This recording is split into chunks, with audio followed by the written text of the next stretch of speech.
देखो, अगर तुम अपने दिमाग को हेल्दी रखना चाहते हो और क्रिएटिव रखना चाहते हो ताकि वो सही सोच सके, सही डिसीजन ले सके, तो उसके लिए तुम्हें किताबें पढ़नी चाहिए। क्योंकि जब आप किताब पढ़ रहे होते हैं तो आपको खुद इमेजिनेशन करनी पड़ती।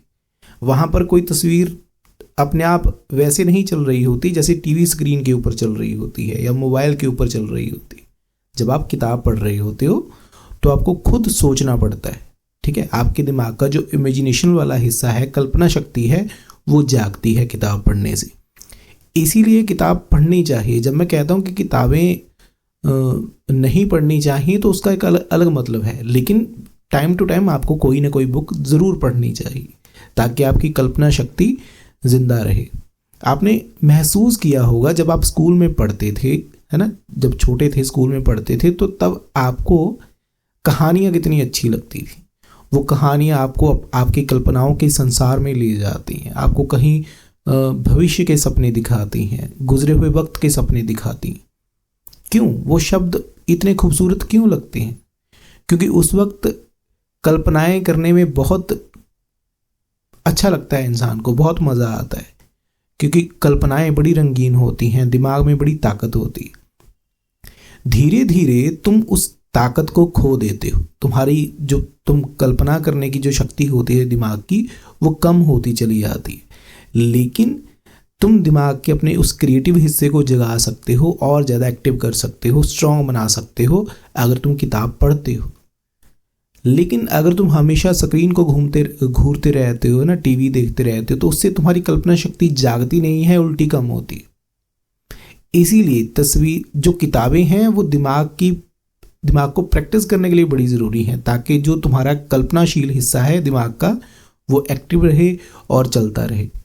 किताबें तुम्हें देखो पास्ट में ले जाने की ताकत रखती हैं। गुजरे हुए वक्त में क्या हुआ है ना, कैसी कहानियाँ हैं, कैसे लोग रहते थे, कैसे जीते थे, कैसे वो सपने देखते थे, कैसे वो अपना जीवन गुजारते थे, वो चीज़ें दिखाती हैं। कुछ किताबें ऐसी भी होती हैं जिनमें बताया गया होता है कि भविष्य में क्या होने वाला है, वो भी बड़ा अच्छा है। बहुत सारे लोगों को ये जानने की लालसा रहती है कि आने वाले वक्त में क्या होगा, तो वैसी किताबें भी हैं।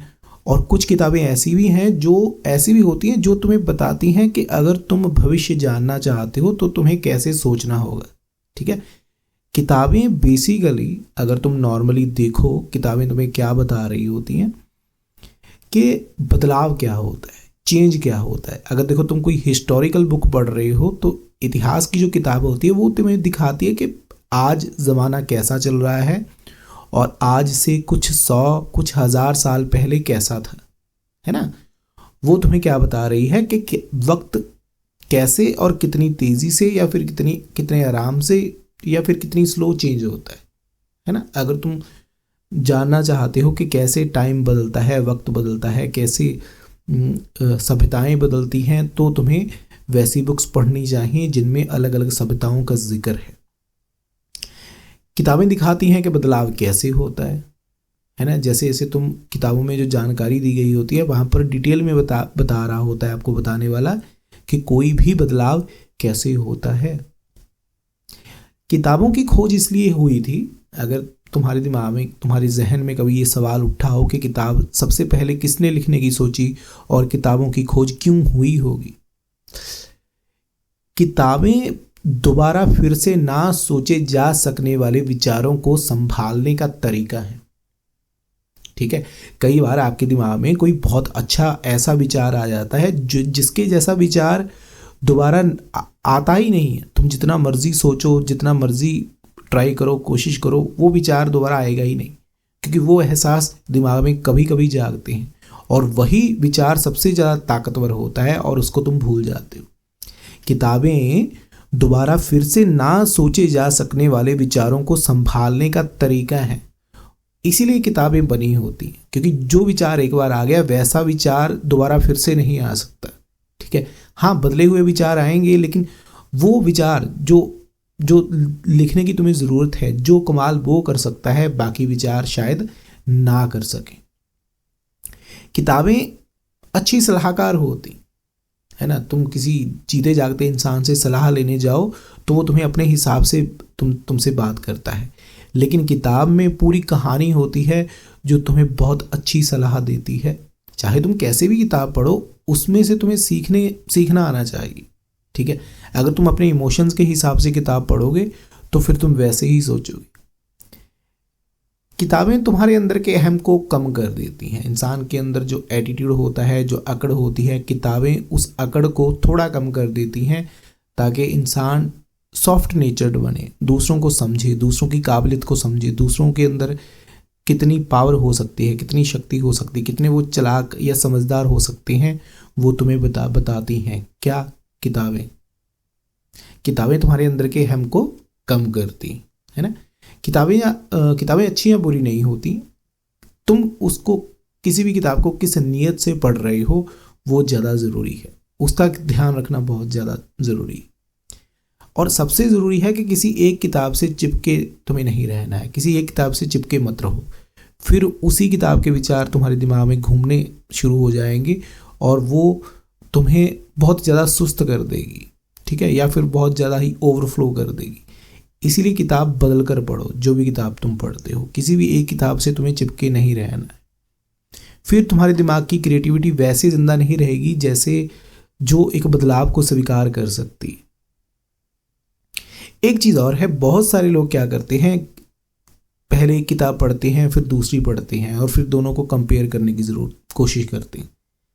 दो किताबों को आपस में कंपेयर करने की कोशिश तुम्हें नहीं करनी चाहिए, क्योंकि दोनों किताबें अलग इंसान ने, अलग अलग लोगों ने लिखी होती हैं और उनके सोचने का अलग अलग तरीके को दर्शाती हैं। इसलिए दो किताबों को कंपेयर करने की कोशिश तुम्हें कभी नहीं करनी चाहिए। जैसे विचार तुम चाहते हो कि तुम्हारे दिमाग में ना आए, वैसी किताबें ज़रूर पढ़ो। जैसे तुमने कई सारे ऐसी वीडियोस देखी होंगी है ना इंटरनेट के ऊपर, लोग दूसरों से पूछ रहे होते हैं कि मेरे दिमाग में ये वाले ख्याल आते हैं, मैं क्या करूं, मेरे दिमाग में वो वाले ख्याल आते हैं, है ना, अच्छे या बुरे जो भी, तो उसके लिए क्या करना चाहिए। तुम्हें किसी से पूछने की ज़रूरत नहीं है। जैसे विचार तुम चाहते हो कि तुम्हारे दिमाग में ना आए, वैसी ही चीज़ें ज़्यादा देखो, वैसी ही किताबें पढ़ो। तुम देखोगे, धीरे धीरे तुम महसूस करोगे तुम्हारा दिमाग अपने आप उन विचारों को पैदा करना कम कर देगा, क्योंकि उनको वो जी लेता है, उनको महसूस कर लेता है। उसके बाद जो बचेगा वो वही होगा जो तुम असल में सोचना चाहते हो या फिर जो महसूस करना चाहते हो, जो जीना चाहते हो। इसीलिए उन चीज़ों से तुम्हें भागने की ज़रूरत नहीं है, किसी दूसरे से पूछने की ज़रूरत नहीं है कि ये वाले विचार आए तो क्या करें।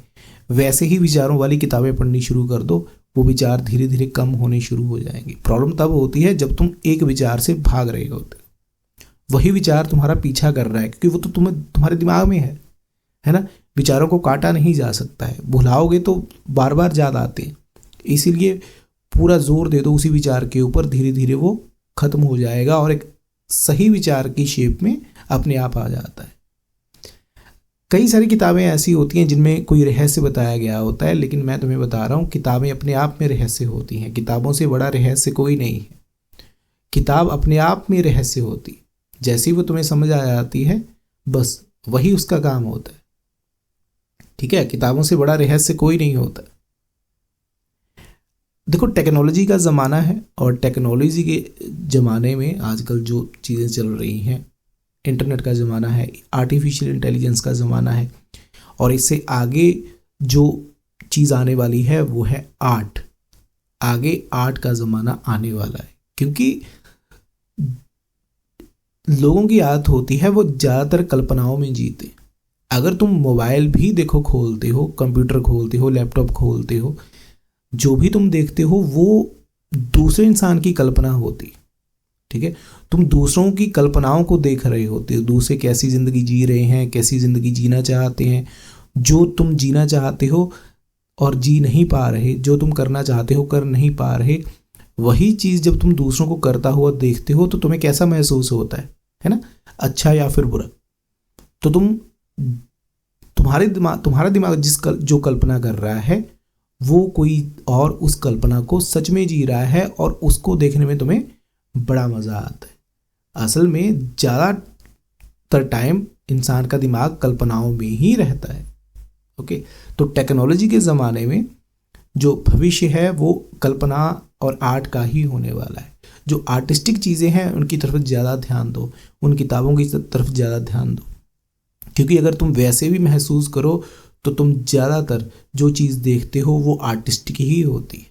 और आर्ट यानी कला को संभालने के लिए ही ये टेक्नोलॉजी, ये सारी चीज़ें बनी हुई हैं। अगर तुम बड़े ही ध्यान से सोचो, बड़े ही ध्यान से पढ़ो और देखो, तब तुम्हें शायद समझ में मेरी बातें आ जाएंगी। तो मैं किताबों का विरोधी नहीं हूँ, किताबें पढ़ो, लेकिन किसी एक किताब से चिपके मत रहो।